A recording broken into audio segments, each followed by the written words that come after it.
Some religious leaders and teachers came from Jerusalem to question Jesus. They asked why his disciples didn't follow the traditional hand-washing rituals before eating. Jesus answered by pointing out that they themselves often broke God's commands in order to keep their own traditions. He reminded them that God said to honor father and mother, yet they found loopholes to avoid helping their own parents. He told them that their worship was empty because their hearts were far from God, even though their words sounded religious. Then Jesus called the crowd closer and told them that it isn't what goes into a person's mouth that makes them unclean, but what comes out of their mouth, because words reveal the heart. His disciples told him that the Pharisees were offended by what he said. But Jesus replied that plants not planted by his Father would eventually be uprooted. He said the Pharisees were blind guides, and anyone who follows a blind guide ends up in trouble. Peter asked Jesus to explain the teaching more clearly. Jesus told him that food goes into the stomach and then out of the body, but the things that come from the heart, like hateful thoughts, harmful actions, lies, and selfishness, are what truly make a person unclean. After this, Jesus traveled to the region of Tyre and Sidon. A woman from that area came to him, begging him to heal her daughter who was suffering terribly. At first, Jesus didn't answer, and his disciples urged him to send her away. Jesus told her that he was sent first to the lost sheep of Israel. But she came closer, knelt before him, and asked again for help. Jesus told her that it wasn't right to take the children's bread and give it to the dogs, but she replied that even dogs get the crumbs that fall from the table. Her faith moved him, and he told her that her request was granted. Her daughter was healed instantly. Jesus then moved along the Sea of Galilee, went up a mountain, and sat down. Huge crowds came to him, bringing people who were blind, unable to speak, crippled, or suffering in many ways. They laid them at his feet, and he healed them all. The crowd was amazed when they saw people who couldn't speak now talking, those who were crippled walking, and the blind seeing. They praised the God of Israel. After 3 days with the crowd, Jesus told his disciples that he didn't want to send the people away hungry because they might collapse on the way home. The disciples wondered how they could feed such a large group in a remote place.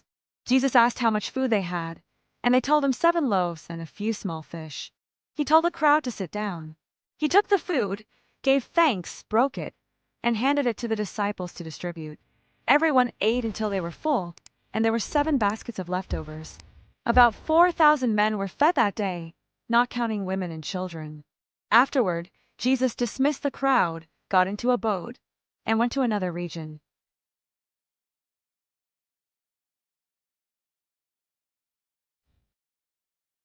Some Pharisees and Sadducees came to test Jesus. They demanded that he show them a sign from heaven to prove who he was. Jesus told them that they were good at predicting the weather by looking at the sky, yet they couldn't recognize the spiritual signs happening right in front of them. He said that the only sign they would be given was the sign of Jonah, and then he left them and went away. When the disciples crossed to the other side of the lake, they realized they had forgotten to bring bread. Jesus warned them to beware of the leaven of the Pharisees and Sadducees. The disciples thought he was talking about actual bread, but Jesus reminded them of the times he fed thousands with just a few loaves. He asked why they were worried about food when they had seen what he could do. Then they understood that he wasn't talking about bread at all. He was warning them about the teachings and attitudes of those religious leaders. When Jesus came to the region of Caesarea Philippi, he asked his disciples who people said he was. They told him that some thought he was John the Baptist, others said Elijah, and others believed he was one of the prophets. Then Jesus asked them who they believed he was. Peter answered that Jesus was the Christ, the Son of the living God. Jesus told Peter that this understanding didn't come from human reasoning, but from God himself. He said that Peter's faith would be the foundation on which his church would stand, and that nothing would be able to overpower it. Jesus warned his disciples not to tell anyone yet that he was the Christ. Then he began explaining that he would soon go to Jerusalem, suffer many things from the religious leaders, be killed, and rise again on the 3rd day. Peter pulled him aside and tried to stop him, saying that this must never happen. Jesus turned to Peter and told him that he was speaking from human fear, not from God's plan, and that he was becoming a stumbling block by trying to prevent what had to happen. Then Jesus told his disciples that anyone who wanted to follow him had to be willing to let go of their own way, take up their cross, and walk with him. He said that trying to save your life by clinging to your own desires would cause you to lose it, but giving your life to God would lead to true life.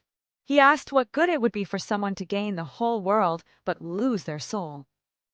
He said that the Son of Man would return with his angels and reward each person according to their actions. He added that some standing there would not taste death before seeing the Son of Man coming in his kingdom.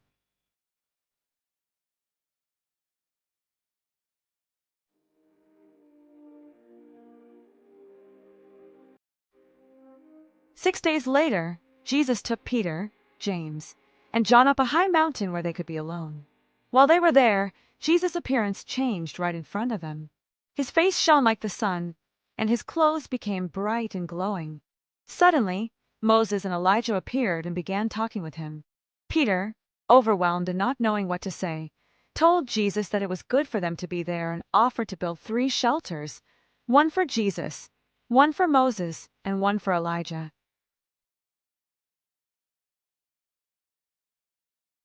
While Peter was still speaking, a bright cloud covered them, and a voice came from the cloud saying that Jesus was God's beloved Son and that they should listen to him. The disciples fell to the ground, terrified. Jesus came to them, touched them, and told them not to be afraid. When they looked up, Moses and Elijah were gone, and only Jesus remained.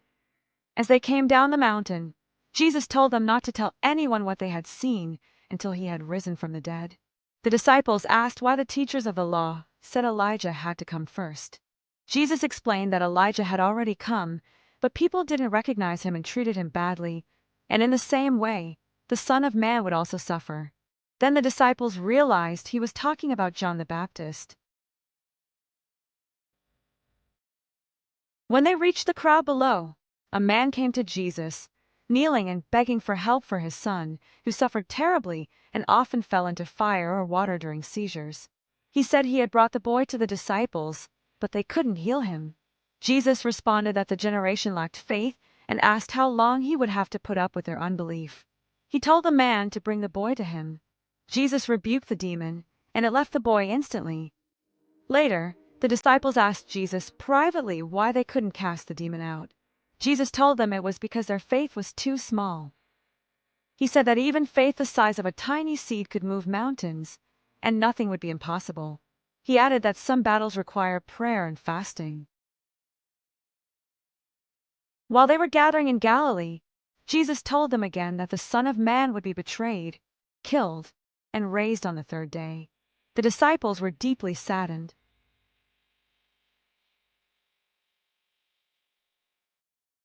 When they arrived in Capernaum, the collectors of the temple tax approached Peter and asked if Jesus paid the tax.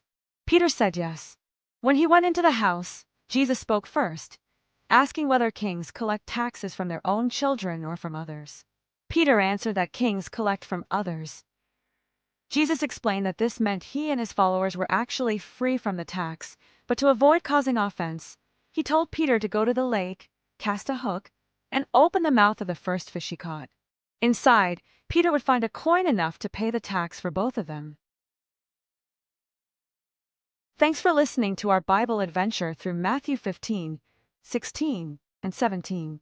Jesus showed us kindness, faith, and his amazing glory on the mountain.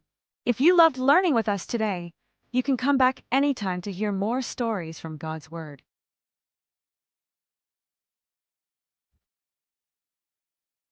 Don't forget to like, subscribe, and share so other kids can enjoy these stories too. See you next time for another journey with Jesus.